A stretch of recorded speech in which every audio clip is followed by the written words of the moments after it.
Good evening.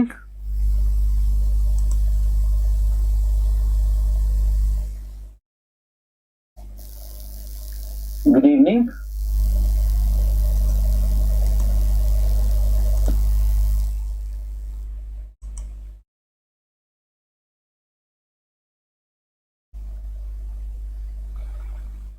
नमस्कार, good evening. Vicks English classes में आपका स्वागत है। टेंसेज की स्टडी हम लोग कर रहे हैं। परफेक्ट टेंस पे हमने कल छोड़ा था। प्रेजेंट परफेक्ट के कुछ सेंटेंसेज हमने देखे कि किस तरीके से प्रेजेंट परफेक्ट का प्रयोग होता है। आज हम लोग देखने वाले हैं कि प्रेजेंट परफेक्ट, परफेक्ट कंटिन्यूअस के जो स्ट्रक्चर्स होते हैं उनमें क्या कॉमनैलिटीज़ होती हैं, क्या डिफरेंस होते हैं। तो थोड़ा सा आज हमने स्टडी को डिफरेंट मोड में लिया है। तो पहले तो हम सिर्फ हिंदी के जो सेंटेंसेज हैं उन्हीं को पढ़ेंगे और उसके बाद आपका जो पूरा स्टेटमेंट, जो पूरे जो स्ट्रक्चर्स हैं उसके बारे में अध्ययन करेंगे। तो अगर हम बात करें परफेक्ट की,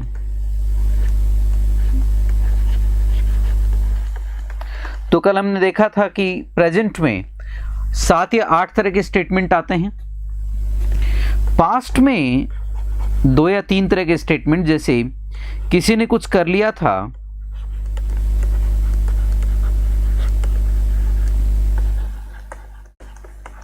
किसी ने कुछ कर लिया था,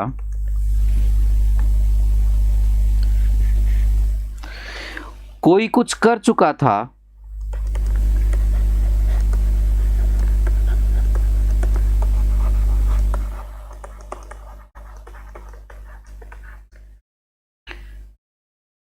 कुछ हो चुका था,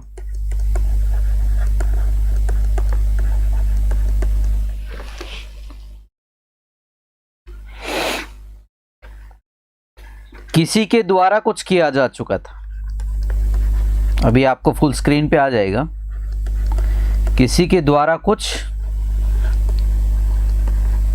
किया जा चुका था।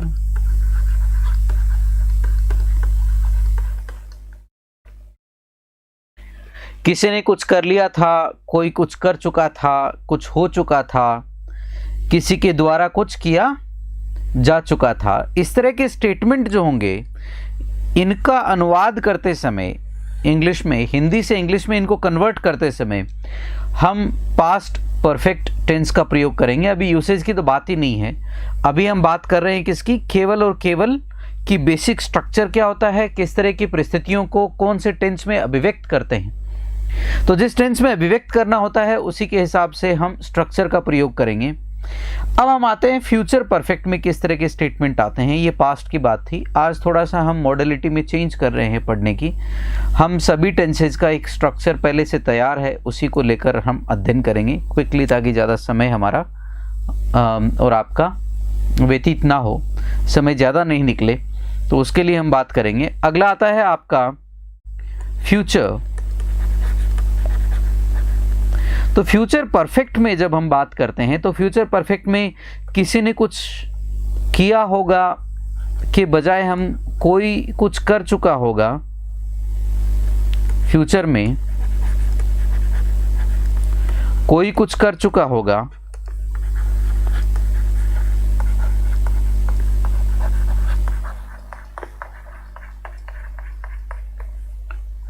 किसी के द्वारा कुछ किया जा चुका होगा। ये भी इसी के संदर्भ में, इसी टेंस के तहत यूज किया जाता है। जा चुका होगा और कुछ हो चुका होगा।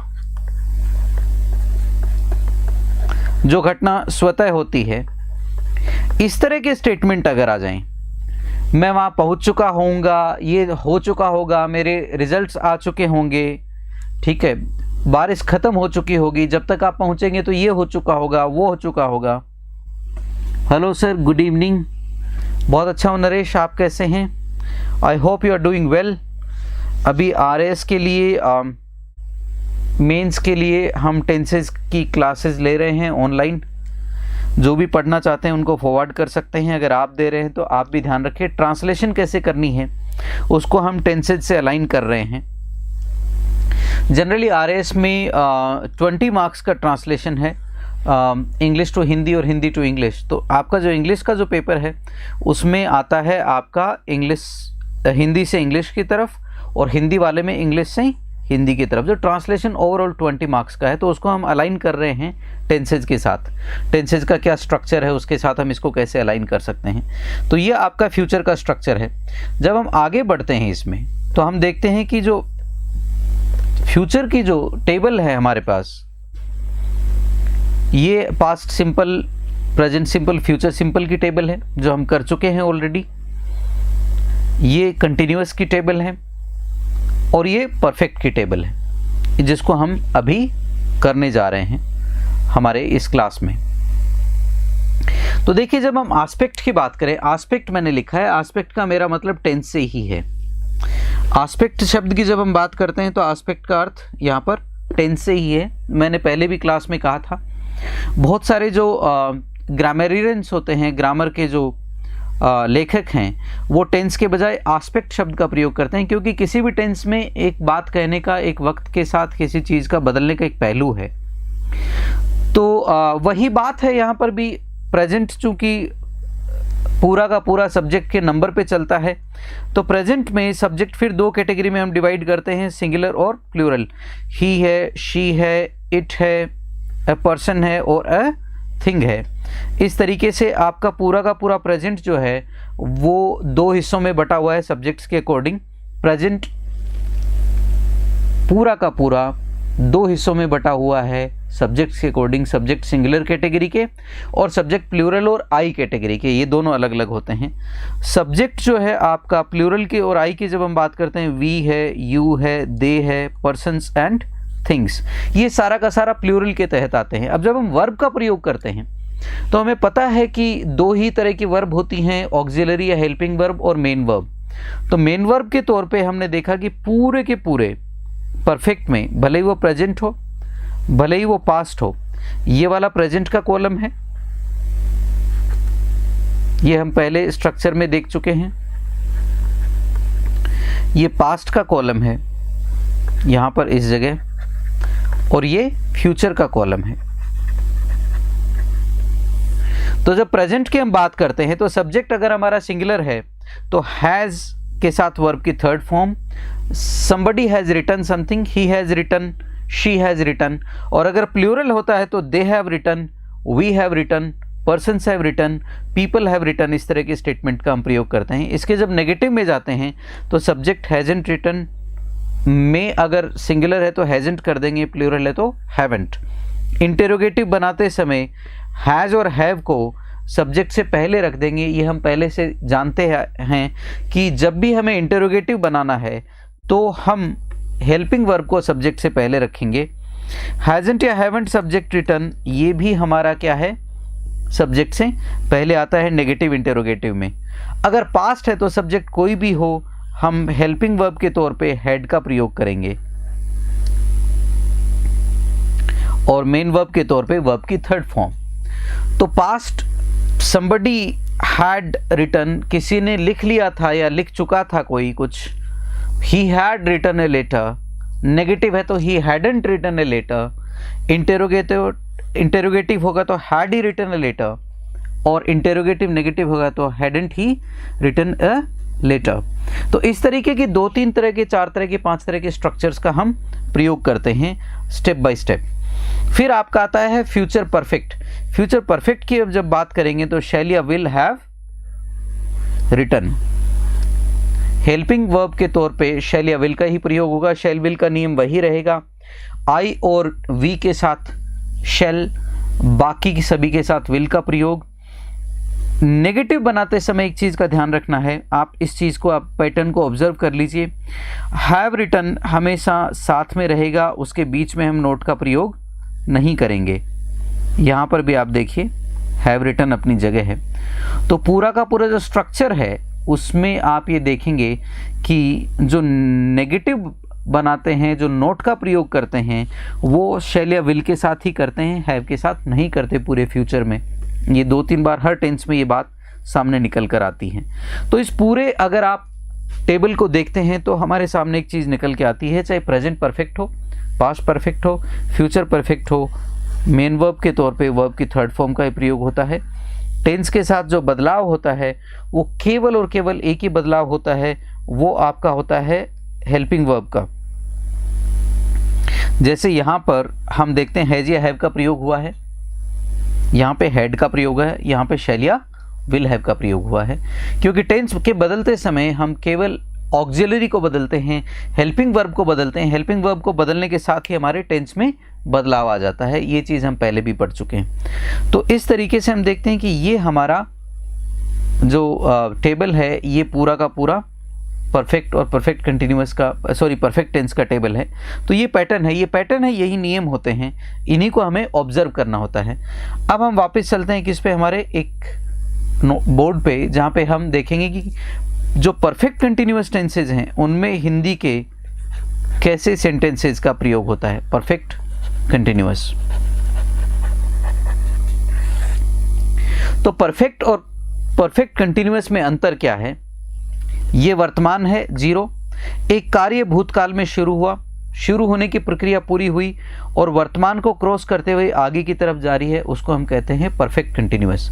तो कंटिन्यूअस और परफेक्ट कंटिन्यूअस में अंतर क्या है? मैं पहले भी उदाहरण दे चुका हूं, फिर देता हूं कि आप अपने किसी दोस्त को कॉल करते हैं कि भाई मैं मार्केट जा रहा हूं, आप चल रहे हो मेरे साथ? तो वो कहता है हाँ। तो कितनी देर में आ रहे हो? 1 घंटे में आ रहा हूं। तो आपका दोस्त उसी समय एक स्टेटमेंट देता है कि मैं आपका इंतज़ार कर रहा हूं। तो वो जब स्टेटमेंट देता है I am waiting for you, तो इसका मतलब है कि वो वेट करने का जो मोमेंट है वो इस मोमेंट से शुरू होकर भविष्य की तरफ जारी रहेगा। यानी कि प्रेजेंट की दृष्टि वर्तमान से शुरू होकर भविष्य की तरफ जाती है, ये ध्यान रखिएगा। जबकि परफेक्ट कंटिन्यूअस किस केस में यूज होगा? जैसे आपके मित्र आते हैं, वो 1 घंटा लेट आते हैं, 1 घंटा लेट आते ही आप पूछते हो कि दोस्त आप तो 1 घंटा लेट हैं, तो मैं आपका कब से इंतजार कर रहा हूं। तो उसका जो इंतजार करने की प्रक्रिया है उस मोमेंट के पास्ट में ही शुरू हो गई थी। तो भूतकाल से लेके उस मोमेंट में जब वो दोनों मिल रहे हैं साथ में, उस समय में भी वो कार्य जारी है। तो प्रेजेंट, पास्ट, फ्यूचर, किसी भी टाइम जोन में प्रेजेंट की दृष्टि उस टाइम जोन के भविष्य की तरफ रहती है। परफेक्ट कंटिन्यूअस की जो दृष्टि है वो पास्ट से चलती हुई प्रेजेंट को क्रॉस करते हुए निकलती है। ये दोनों में मूल फर्क होता है। तो हमेशा इसमें एक, भले आप कैसा भी स्टेटमेंट लिखें, किसी समय से का जरूर अर्थ होगा। किसी समय से, किसी समय से कोई कुछ कर रहा है, कोई कुछ कर रहा है, किसी समय से कुछ हो रहा है,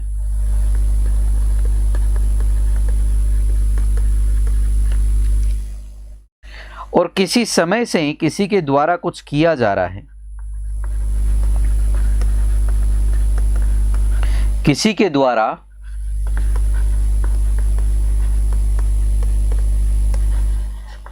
कुछ किया जा रहा है।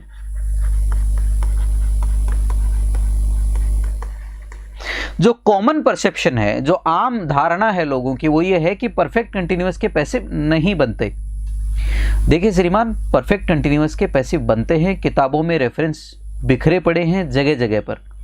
आप चाहें जो भी मेरा वीडियो देख रहे हैं स्टूडेंट्स, आज देखें, कल देखें, फ्यूचर में कभी भी देखें, अगर उनके सामने बात आती है कि परफेक्ट कंटिन्यूअस का टेंस का पैसिव नहीं बनता, आप कमेंट करें कमेंट बॉक्स में आकर, मैं आपके सामने प्रूफ लेकर आ सकता हूं।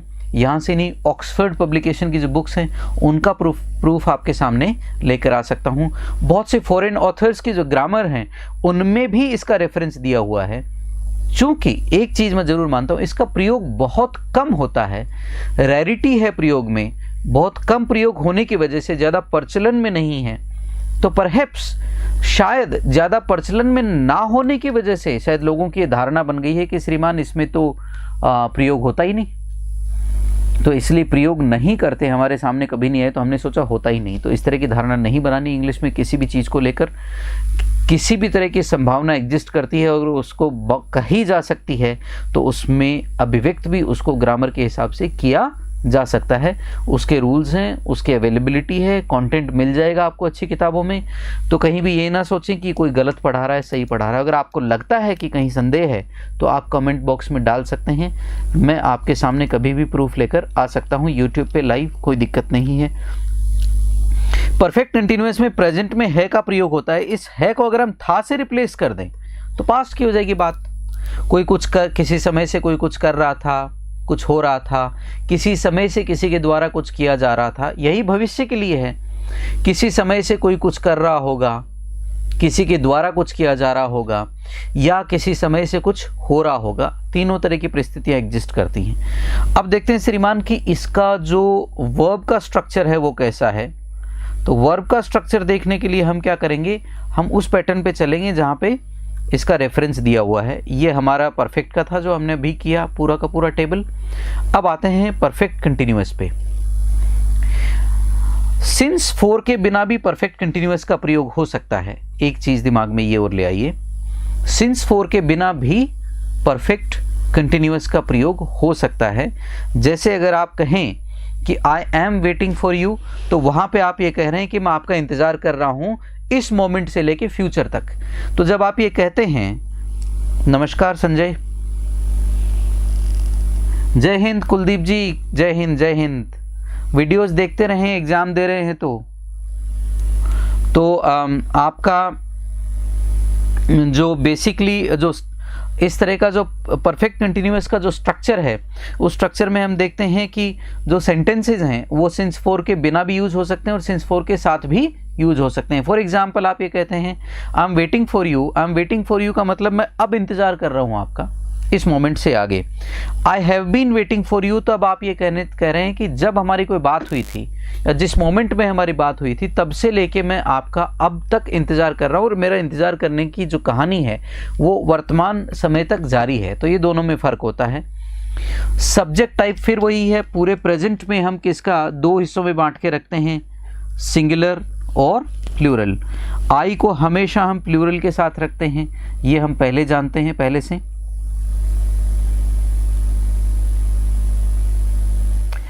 कुलदीप किस चीज़ का है 9 फरवरी को एग्ज़ाम? अच्छा, आपके जो डिपार्टमेंटल एग्ज़ाम था एसआई का, उसका आई रिमेंबर। हाँ।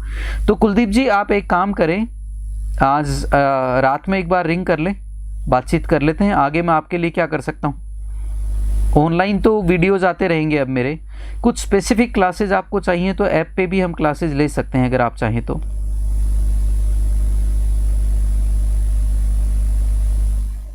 हाँ, इंस्पेक्टर का आपका है तो प्लीज़ आप कुलदीप आप आज एक बार मुझे, मैं कई बार भूल जाता हूँ, तो आप मुझे एक बार रात में कॉल ज़रूर करिएगा। We will talk. चलिए प्लान करते हैं कि कैसे करें। और आप ड्यूटी पे हैं शायद अभी, तो ड्यूटी पे भी आप कैसे अपनी क्लासेस ले सकते हैं उसकी व्यवस्था करते हैं ताकि आपकी स्टडीज़ बाधित नहीं हो।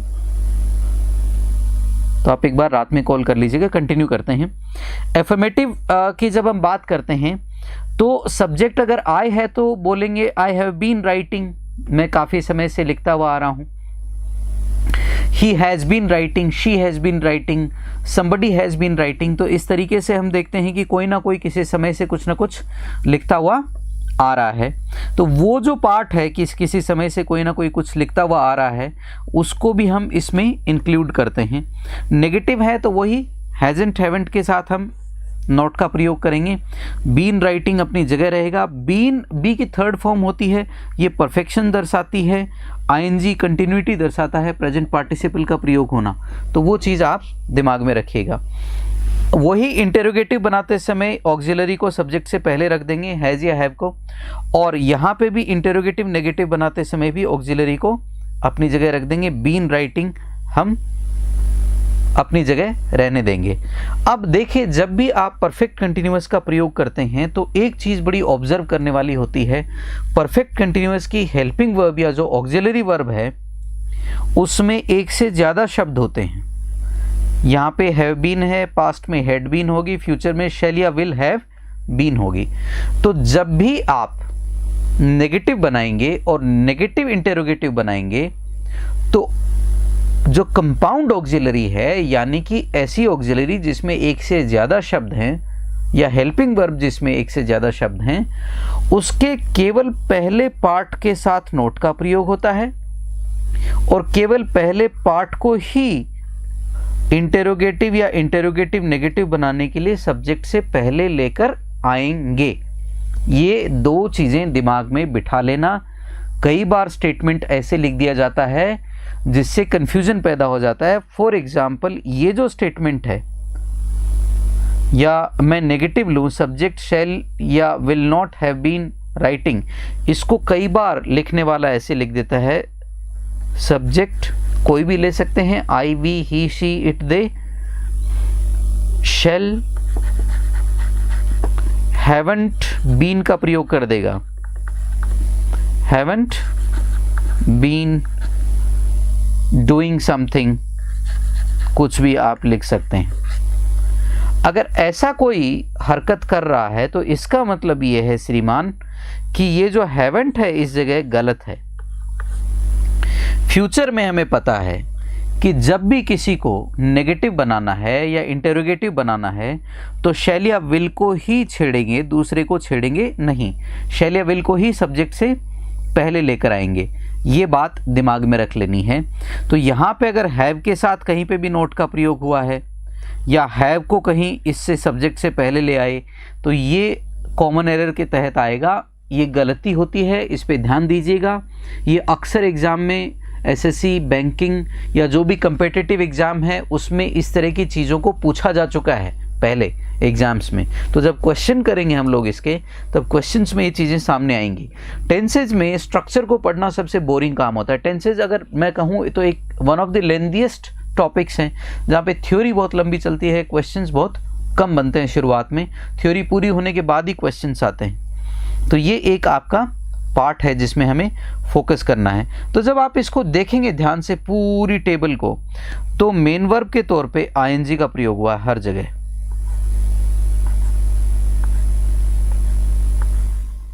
पूरे प्रेजेंट में, पास्ट में और फ्यूचर में। तो यहाँ से आप एक पैटर्न को समझ सकते हैं कि जो प्रेजेंट परफेक्ट, पास्ट परफेक्ट और फ्यूचर परफेक्ट के तीनों के जो कंटिन्यूअस हैं, present perfect continuous, past perfect continuous और फ्यूचर परफेक्ट कंटिन्यूअस, उसमें मेन वर्ब के तौर पे आईएनजी का ही प्रयोग होगा। बदलाव होगा तो टेंस के साथ केवल हेल्पिंग वर्ब में।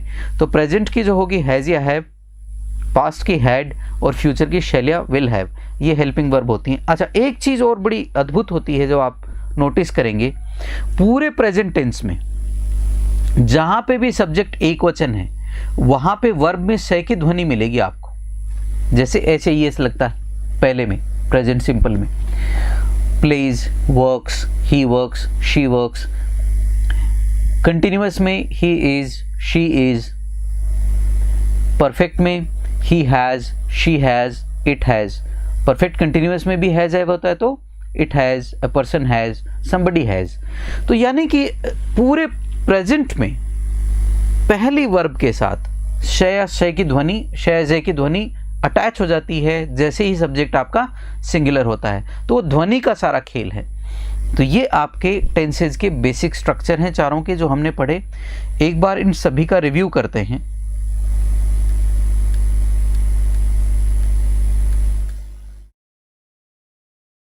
ये पूरा प्रेजेंट का टेबल है आपके सामने।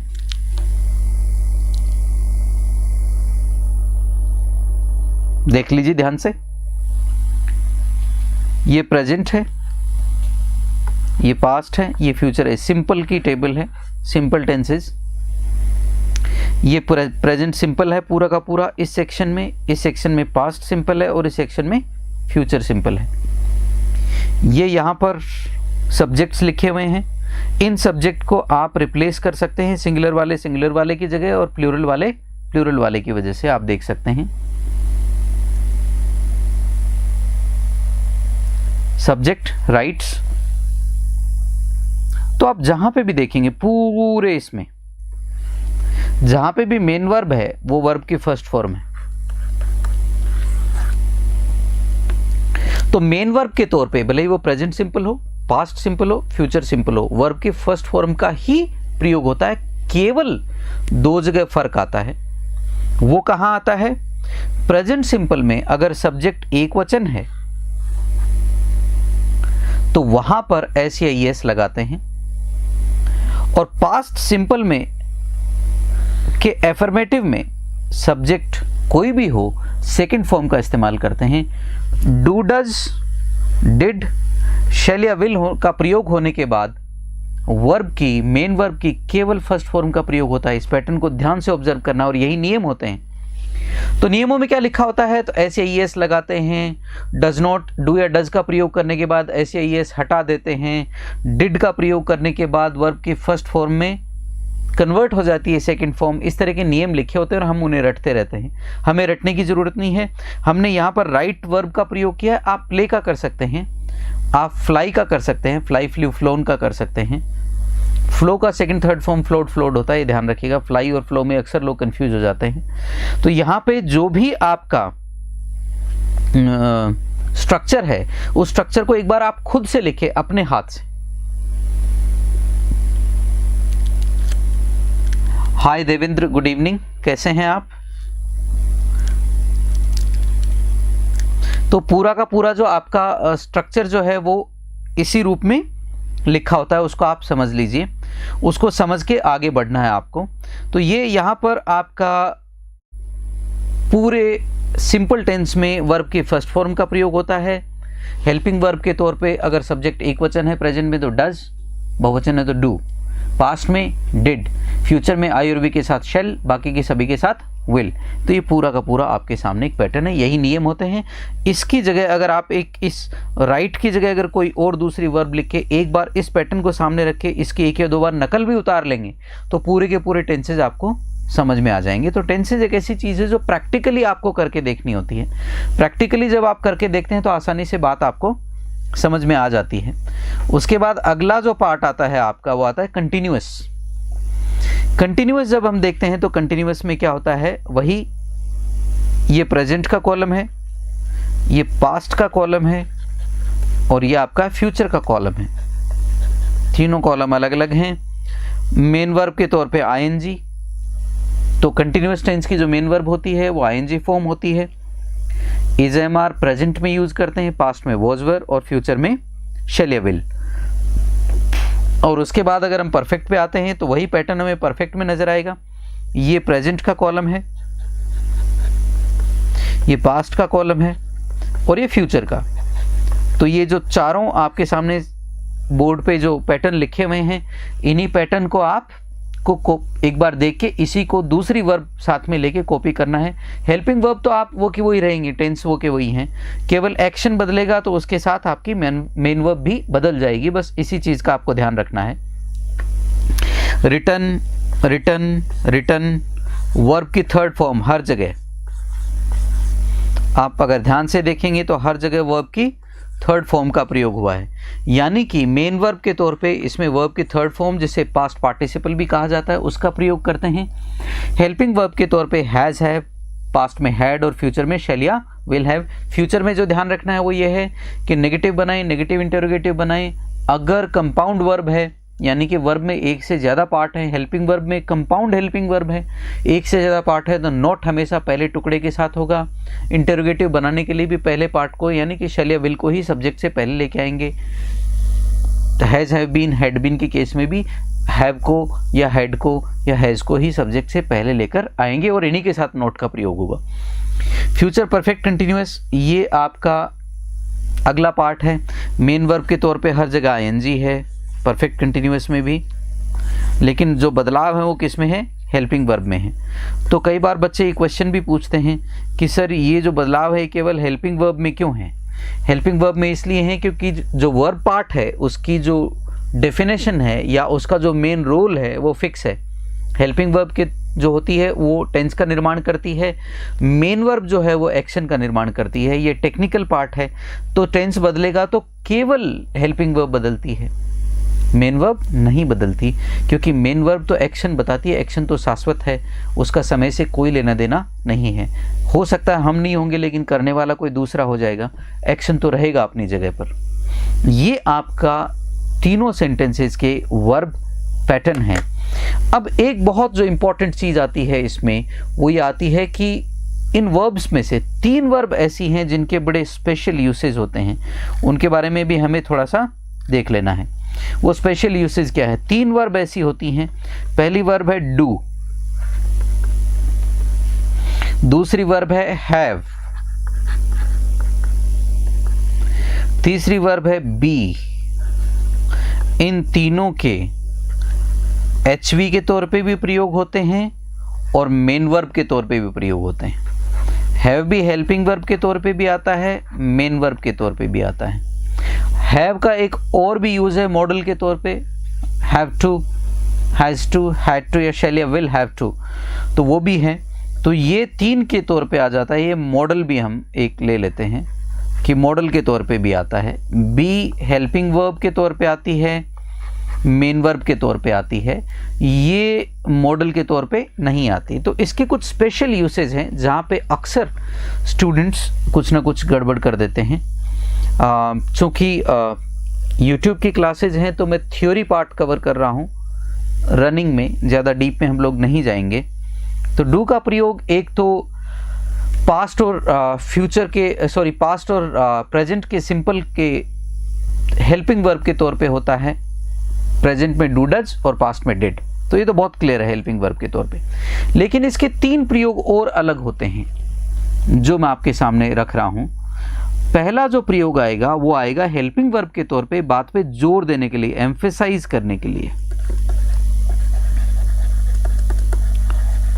तो जैसे इसमें आप बोलते हैं he does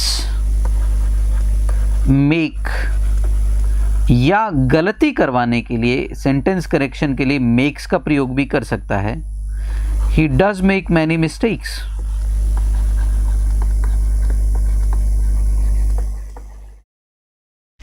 he does make many mistakes. इस तरह का अगर कोई लिटरेचर का स्टूडेंट कभी देखे तो फिगर्स ऑफ स्पीच में भी आता है, लगातार एक ही तरह के साउंड का प्रयोग करना।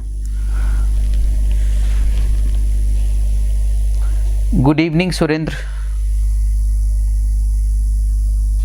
कैसे हैं?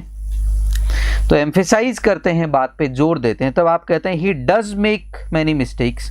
तो यहाँ पे मेक्स का प्रयोग नहीं, हम मेक का प्रयोग करेंगे। अगर मेक्स का प्रयोग हुआ हो, ऐसा क्वेश्चन एक बार आरपीएससी में पूछा जा चुका है जहाँ पे डज के साथ मेक्स का प्रयोग किया हुआ है, तो उसको आपको हटा देना है, क्योंकि डज का प्रयोग होने के बाद ऐसे ही इसका प्रयोग नहीं होता। ये साधारण नियमों में ही आता है, आपको भी पता है। तो यहाँ पे हम प्रयोग करेंगे he does make many mistakes. हाँ, वो गलतियां करता है। एक तो आप साधारण बात कर रहे हैं कि वो गलतियां करता है, एक आप जोर देकर कह रहे हैं कि हाँ वो गलतियां करता है। तो एक तरह का प्रयोग ये होता है, पास्ट में भी होता है। यू डिड से इट, तुमने कहा था ऐसा, मैंने सुना था। तो यहाँ पे कई बार लोग सेड का प्रयोग कर देते हैं, विच इज इनकरेक्ट। ये वाला हमें नहीं करना। यू डिड से इट, तुमने कहा था ऐसा, मैंने सुना। तो जो जोर दे के कहा जाता है उसमें डू डज डिड का प्रयोग करते हैं। यू डिड से इट, ये मेरे सामने की बात है, तुमने कहा था ऐसा। तो इस तरीके से हम डू और डज का प्रयोग बात पे प्रेजेंट सिंपल के और पास्ट सिंपल के केवल एफर्मेटिव में जोर देने के लिए करते हैं। नेगेटिव, इंटेरोगेटिव नेगेटिव में इस स्ट्रक्चर का प्रयोग नहीं होता, ध्यान रखिएगा ये चीज। दूसरा, इंपेरेटिव सेंटेंस में इंसिस्ट करने के लिए, रिपीट करने के लिए भी हम डू का प्रयोग करते हैं। डू हैव अ कॉफी, वैसे हैव अ कॉफी से काम चल जाता है, कॉफी सुड़क लीजिए, कॉफी पी लीजिए। तो आप जोर दे के कह रहे हैं, इंसिस्ट करते हैं, तब आप बोलेंगे please do have a coffee, एक कॉफी तो पी के जाइए। ठीक है, बैठिए, बैठिए के लिए बोलते हैं डू हैव अ सीट। ठीक है, तो इस तरीके से जो इंपेरेटिव सेंटेंस है उसमें भी इसका प्रयोग हम डू का प्रयोग करते हैं। किसके तौर पे श्रीमान? ऑक्सिलरी के तौर पे। कई बार जवाब देने के लिए भी हम लोग डू का प्रयोग करते हैं, क्वेश्चन टैग में तो करते ही हैं, साथ में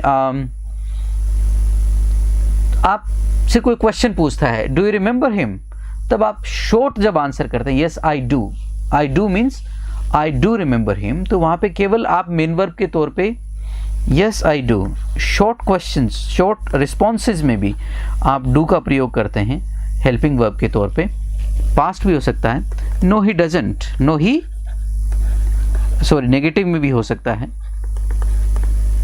yes they did, they did, हाँ उन्होंने कुछ किया था। तो इस तरीके से शॉर्ट रिस्पॉन्स के लिए भी हम डू, डज, डिड का प्रयोग हम करते हैं एक्स्ट्रा। तो ये कुछ 2-3 प्रयोग डू के अलग से होते हैं हेल्पिंग वर्ब के तौर पे। अब आती है मेन वर्ब की बात। तो मेन वर्ब डू का प्रयोग होता ही है कुछ करने के लिए, बस डू रिपीट हो जाता है जब प्रेजेंट सिंपल में, पास्ट सिंपल में, जब आपका डू मेन वर्ब भी है और ऑक्सिलरी भी है। Like he doesn't do it, वो ये नहीं करता है, कोई भी कार्य होगा, he doesn't do it, he doesn't do it. तो इस तरीके से ये जो, या I don't do it, I don't do it, ये किसी भी टेंस में प्रयोग होता है।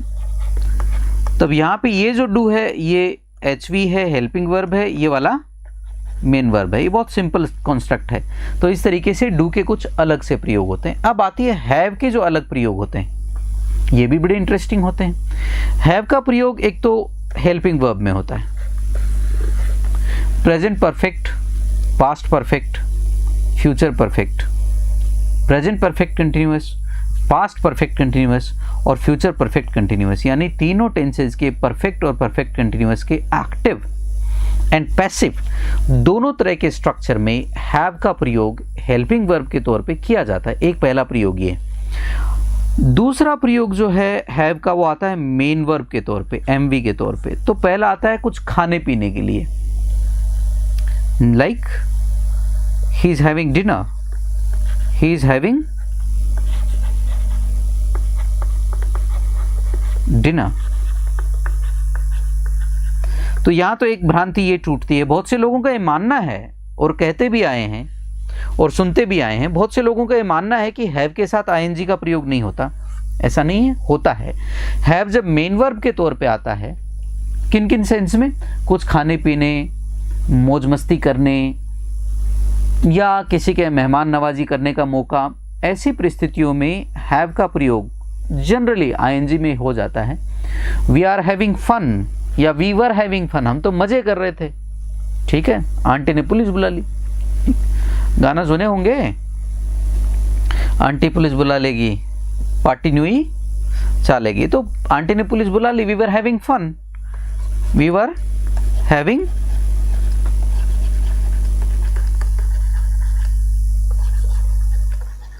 हम मजे कर रहे थे। We are having a lot of guest tonight. तो ऐसी परिस्थिति में भी क्या होता है, हैव का प्रयोग ING के तौर पे होता है।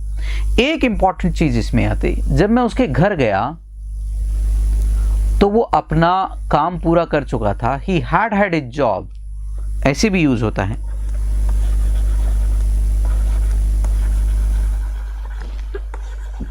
हिज टास्क, तो हैव का प्रयोग एकम्प्लिश करना, पूर्ण करना के लिए भी। अब यहां पे जो दो हेड आ गए, पहला हेड मेन वर्ब है, सॉरी HV है, हेल्पिंग वर्ब या ऑक्सिलरी वर्ब, दूसरा मेन वर्ब है।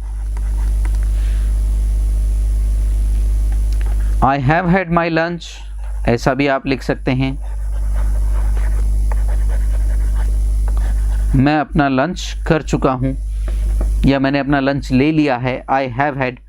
तो जो भ्रांतियां हैं, हैव हैड भी हो सकता है, हैज हैड भी हो सकता है, हैड हैड भी हो सकता है। पहला जो पार्ट होगा वो हेल्पिंग वर्ब और दूसरा मेन वर्ब। ये एक इंपॉर्टेंट एस्पेक्ट होता है हैव का। दूसरा हैव पोजीशन के लिए भी दर्शाता है, मेरे पास गाड़ी है, बंगला, बैंक बैलेंस, तेरे पास क्या है, तो उसके लिए भी हम किसका प्रयोग करते हैं, हैव का। मेरे पास माँ है, पुराना डायलॉग, शशि कपूर वाला और अमिताभ बच्चन वाला, बड़ा पॉपुलर है। जंजीर कौन सी, आई थिंक जंजीर दीवार कौन सी मूवी है, आई डोंट नो। पुरानी फिल्में हैं, फिल्में देखने का एक तो क्या है, पिछले 2 साल में जो देखा वाला है जीवन में वो भी भूल गए इस कोविड के टाइम में। अब तो यही ध्यान में रखता है कि कैसे भी कुछ ना कुछ काम करते रहें कुछ लोगों के साथ मिलके। सो दैट्स आवर टारगेट हमेशा से ही। तो यहाँ पे एक अगर हम बात करते हैं कि हैव के प्रयोग की, हमने देखा कि has have, had had, have had, सब तरह की चीज़ें हो सकती हैं। मेन वर्ब के तौर पे आएगा तो आईएनजी भी आ सकता है। हैविंग सेड दैट, हैव का प्रयोग जब हम पोजीशन दर्शाएंगे तो केवल और केवल प्रेजेंट सिंपल में हैव के प्रयोग के साथ आप पोजीशन दर्शा सकते हैं। मतलब मेरे पास कुछ है, किसी के पास कुछ है, उसके पास कुछ है, तो हम बोलेंगे I have a book. Negative बनाएंगे हैव का तो हम किसका प्रयोग करेंगे, डजंट का, डजंट हैव। डिटेल में हम इसको क्लासरूम्स में भी स्टडी करते हैं। अगर हम बोलेंगे ही हैड अ बुक, या कुछ और लेते हैं, ही हैड अ गन, ऐसी परिस्थिति में जब इसका नेगेटिव बनाएंगे तो हम इसका प्रयोग करेंगे did not have, he didn't have a gun.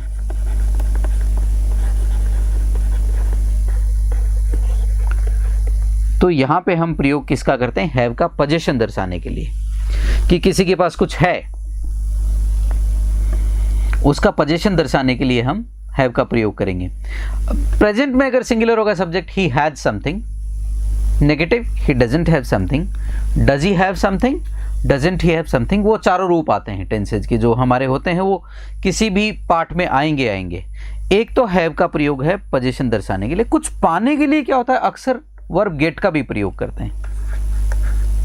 लेकिन जब वर्ब गेट का प्रयोग करते हैं कुछ पाने के लिए, तब हम परफेक्ट टेंस का प्रयोग करते हैं। जैसे आई हैव अ बुक, अगर आप इसको गेट का प्रयोग करके दर्शाएंगे तो परफेक्ट टेंस का प्रयोग करना पड़ेगा। I have got a book, I have got a book. इस तरीके से हम इसका प्रयोग करेंगे। तो ये कुछ 1-2 इंपॉर्टेंट चीजें हैं जो आपको याद रखनी है। गेट के बारे में, हैव के बारे में, पोजीशन दर्शाता है, ये करता है, वो करता है, सारी की सारी चीजें। फिर आता है हैव का प्रयोग as a model, have to के रूप में। किसके रूप में श्रीमान,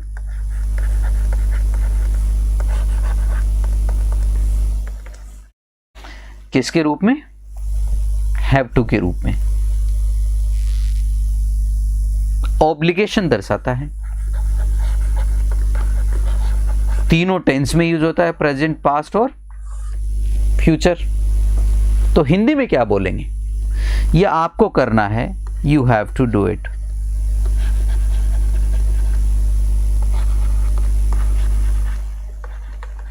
यह आपको करना था, आपकी जिम्मेदारी थी, you had to do it, past.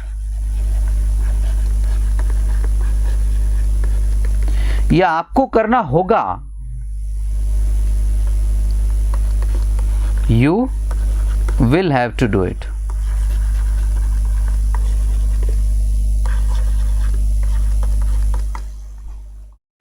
जब इसके have और had के नेगेटिव बनाएंगे तो have का बनेगा doesn't have, has का बनेगा doesn't, have का बनेगा don't have, has का बनेगा doesn't have, had का बनेगा did not have या didn't have, फ्यूचर का shall या will या won't have। ये एक चीज दिमाग में हमें रखनी है, एक्स्ट्रा जानकारी है। तो हैव टू का प्रयोग बाध्यता, ऑब्लिगेशन इत्यादि दर्शाने के लिए भी हम प्रयोग करते हैं। सहज रूप से करते हैं, सामान्य रूप से होता है। पास्ट में अगर आप दर्शाते हैं कि ऑब्लिगेशन था, मेरे को करना पड़ा, I had to do, I had to do. तो इस तरीके से हम क्या करते हैं, ये एक पूरी इसको पूर्णता की तरफ हम लेकर जाते हैं। हैव टू का प्रयोग ऐसे होता है। अब आता है बी के प्रयोग। किसके, बी के प्रयोग। ये बड़े आसान हैं। देखिए श्रीमान, बी का प्रयोग मैं पहले भी हिंट दे चुका हूं इस बात का, फिर बता रहा हूं। बी का प्रयोग हमेशा कंटिन्यूअस टेंसेज में होता है। बी का प्रयोग हमेशा कंटिन्यूअस टेंसेज में होता है।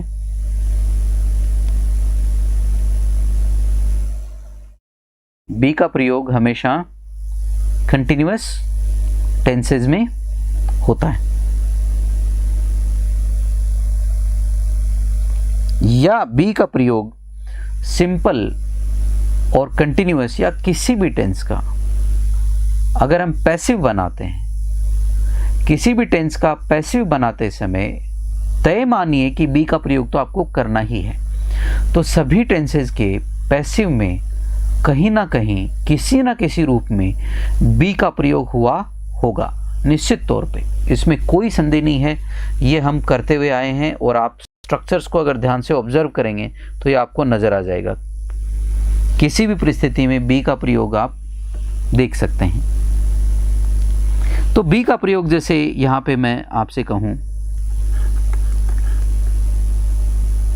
ये जो इज़ेमार है ये भी बी का ही प्रयोग है हेल्पिंग वर्ब के तौर पे। पास्ट में ये वॉज वर्ब हो जाता है,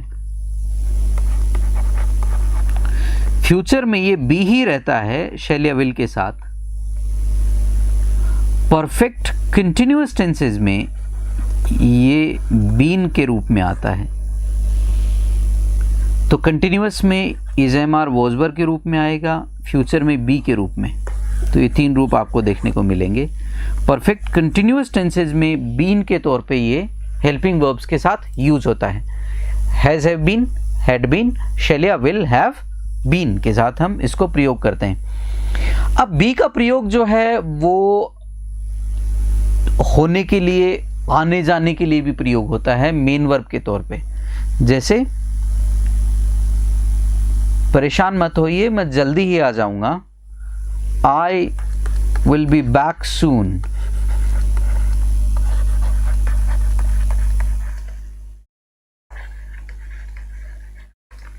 कहां चले गए थे, where have you been for so long.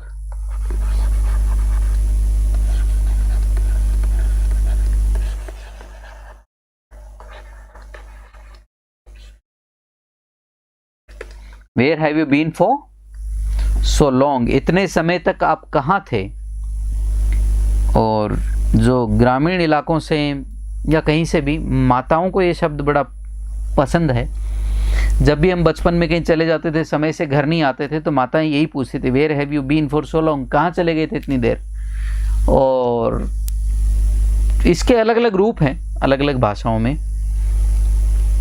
तो वो मैं नहीं यहाँ पे, चूँकि सोशल मीडिया का प्लेटफॉर्म है, लेकिन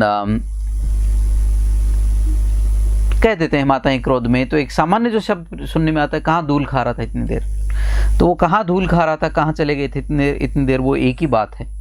तो यहाँ पे आप देखिए, यहाँ पे जो बीन है और यहाँ पे जो बी है, ये मेन वर्ब के तौर पे है। इसको पहचानेंगे कैसे?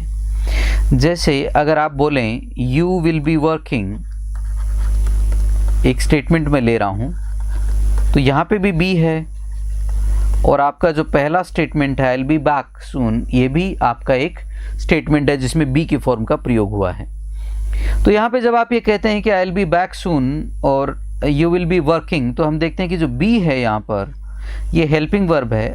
इसका पता कैसे चलेगा? जब भी आप बी की फॉर्म के बाद अगर दूसरी वर्ब देखें, बी की फॉर्म के बाद अगर आप दूसरी वर्ब देखते हैं, तो इसका मतलब ये तय है कि वो हेल्पिंग वर्ब है।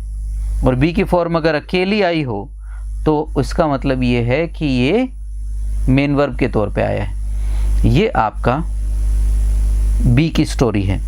तो हमने जो नियम पढ़े उसके तहत कुछ चीज़ें पढ़ी, स्ट्रक्चर्स पढ़े।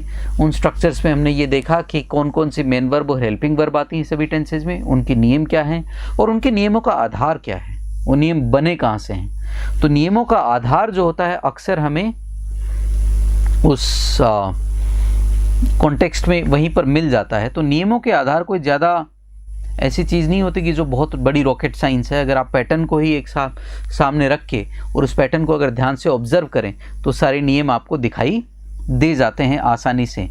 इसमें कोई बड़ी रॉकेट साइंस नहीं है। उसके बाद अगला जो आपका पार्ट आता है वो आता है किससे संबंधित? यूसेस, प्रयोग क्या है। आज हम थोड़ा सा प्रेजेंट सिंपल के यूसेस देखेंगे। ये थोड़े फनी भी होते हैं कई जगह। प्रयोग। तो पहला तो वो है जो रोजमर्रा में कार्य होते हैं, daily actions, routine actions, everyday actions, daily activities, right. तो अगर हम बोलें कि रूटीन में जो होता है या एवरीडे एक्शंस जो हैं आपके, डे टू डे एक्शंस हैं, एक्टिविटीज़ हैं, डेली एक्टिविटीज़ आप कह सकते हो, डेली एक्शंस आप यूज़ कर सकते हैं। डेली एक्टिविटीज़, रूटीन एक्टिविटीज़ जो होंगी वो इसके तहत आती हैं। आप पढ़ते हैं, मैं पढ़ाता हूँ, you study, I teach, he plays every day, he plays golf या फुटबॉल every day। रोजमर्रा के जो कार्य हैं वो किसके तहत आते हैं श्रीमान? इसके तहत। दूसरे हैबिट्स, किसी की जो आदतें होती हैं वो भी किसके तहत आ जाती हैं? इसके तहत आ जाती हैं। जैसे he wakes up early, he wakes up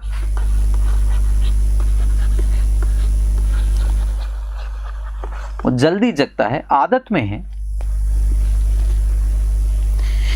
she Yeats healthy, वो अच्छा भोजन खाती हैं। शी ईट्स हेल्दी, इस तरह के स्टेटमेंट आ जाते हैं। तीसरी तरह के जो स्टेटमेंट आते हैं, यूनिवर्सल ट्रुथ, शाश्वत सत्य, इटर्नल ट्रुथ आ जाता है। अब मैं आपको सूर्य पूरब में उगता है पश्चिम में छिपता है ये कह के तो मैं आपका टाइम बर्बाद नहीं करूंगा, लेकिन कुछ एक फिलोसॉफिकल स्टेटमेंट ले लेते हैं। I don't know how far it is true. The truth prevails in the end, the truth prevails in the end. Prevail का मतलब वैसे तो व्याप्त होना होता है, लेकिन प्रिवेल का मतलब जीतना भी होता है। इन द एंड, अंत में सत्य ही जीतता है। I seriously doubt it at times, लेकिन हाँ फिर भी कहने सुनने में आता है, कहने सुनने में आता है। तो इसको अगर नज़दीक से देखें तो जब झूठा या बुरा आदमी आपके खिलाफ कुछ कर रहा था और आपने विरोध नहीं किया, जानते हुए विरोध नहीं कर पाए, कई बार आप विरोध करने की स्थिति में भी नहीं होते, तो आपका विरोध ना करना भी तो सत्य है। तो आपका विरोध ना करना और जुर्म का सहना भी तो सत्य है, तो वो भी तो जीता ही ना, आपका सत्य तो जीता ही। तो सत्य बड़ा एक निजी वस्तु होती है। अगर दूसरे सिरे से दिखे तो आपका सत्य दूसरे को असत्य भी नजर आ सकता है, लेकिन हाँ इतना जरूर है कि सत्य ही जीतता है, वो भले अच्छा हो भले बुरा हो। हाँ, उस सत्य के नतीजे जो हैं वो अच्छे और बुरे हो सकते हैं। जो घटना घट रही होती है उसमें आपका इन्वॉल्वमेंट है चाहे नहीं है, वो एक सत्य है, भले वो बुरा हो। बाहर कोई किसी पे ज्यादती कर रहा है, तो किसी पे कोई ज्यादती कर रहा है, वो भी तो आपके सामने घटित हो रहा है, वो असत्य नहीं है, वो देख रहे हैं आप घटित होते हुए, तो वो भी तो एक घटना है जो सत्य है, वो बुरी भी तो हो सकती है। तो सत्य अच्छा बुरा कड़वा मीठा हर तरह का हो सकता है। सत्य ही जीतता है क्योंकि सत्य ही घटित होता है, जो घटित हुआ वही सत्य है, इसीलिए कहा जाता है कि सत्य ही जीतता है। परसेप्शंस जो होते हैं उनका सत्य असत्य से लेना देना नहीं होता, सत्य असत्य का कर्म से लेना देना होता है। तो जो कर्म अगर आपका है वो अच्छा है बुरा है, वही सत्य है। तो कर्म की प्रामाणिकता घटना से संबंधित है, ना कि आपके परसेप्शन और आपके एहसास से। किसी भी घटना के प्रति मेरा एहसास अच्छा या बुरा हो सकता है, तो मेरा एहसास बुरा है तो मैं कहूँगा नहीं ये नहीं हो सकता, ये झूठ है। लेकिन नहीं सर, घटना तो घट गई। तो घटना घटने का जो कार्य है वो सत्य या असत्य हो सकता है, वो आपको दिखाई देता है आपके सामने, तो सत्य ही जीतता है श्रीमान। ज़्यादा लंबा समय नहीं लेंगे, ग्लोबल ज्ञान में आगे बढ़ते हैं। अगला है साइंटिफिक फैक्ट भी हो सकता है, साइंटिफिक फैक्ट भी हो सकता है। आप कह सकते हैं water boils at 212 degree Fahrenheit या 100 डिग्री सेल्सियस, ये भी आप लिख सकते हैं। Energy is neither created nor destroyed.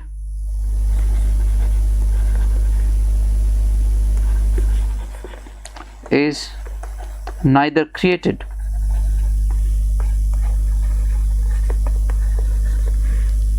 Nor destroyed. ये भी तो शाश्वत सत्य है, साइंटिफिक फैक्ट भी है। तो साइंस जो है उसका जो फैक्ट है वो भी प्रेजेंट सिंपल में ही। आप बोलेंगे सर यहाँ तो इज आ गया, प्रेजेंट सिंपल कैसे है? ये प्रेजेंट सिंपल का पैसिव है। प्रेजेंट सिंपल का एक्टिव हो चाहे पैसिव हो, दोनों ही प्रेजेंट सिंपल होते हैं श्रीमान। तो क्या होता है, energy is neither created nor destroyed. Energy ना तो बनाई जा सकती है ना ही नष्ट की जा सकती है। एक इसका ये भी पहलू है।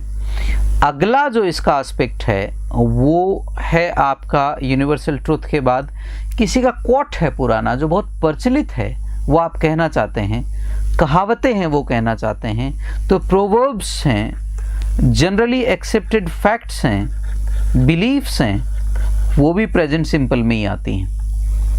जैसे कबीर जी कहते हैं, जे तो नीचो हवे चले ते तो ऊंचो होए।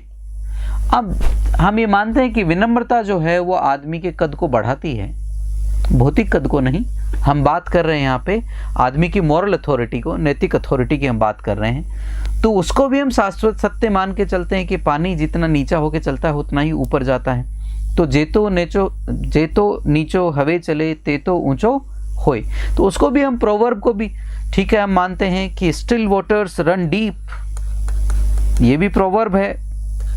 स्टिल वाटर्स रन डीप, ठहरा हुआ पानी गहरा बैठता है। बड़ा फिलोसॉफिकल सा स्टेटमेंट है। तो अगर आपके विचारों में गहराई है तो बहुत गहरे तक सामने वाले पे असर करती है, ये कहना ये चाह रहा है अल्टीमेटली। तो इस तरह की जो प्रोवर्ब्स हैं वो भी किस में आती हैं, आपकी प्रेजेंट सिंपल से ही एक्सप्लेन की जाती हैं। या गांधी जी से गांधी जी का कोई कथन है, उसको भी हम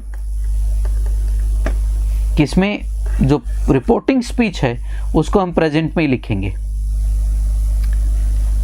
कमेंट्रीज, जो घटना घट गई जरूरी नहीं कि इस ऑर्डर में घटी है, उससे लेना देना नहीं, लेकिन कमेंट्री जो होती है स्पोर्ट्स की वो प्रेजेंट सिंपल में ही होती है।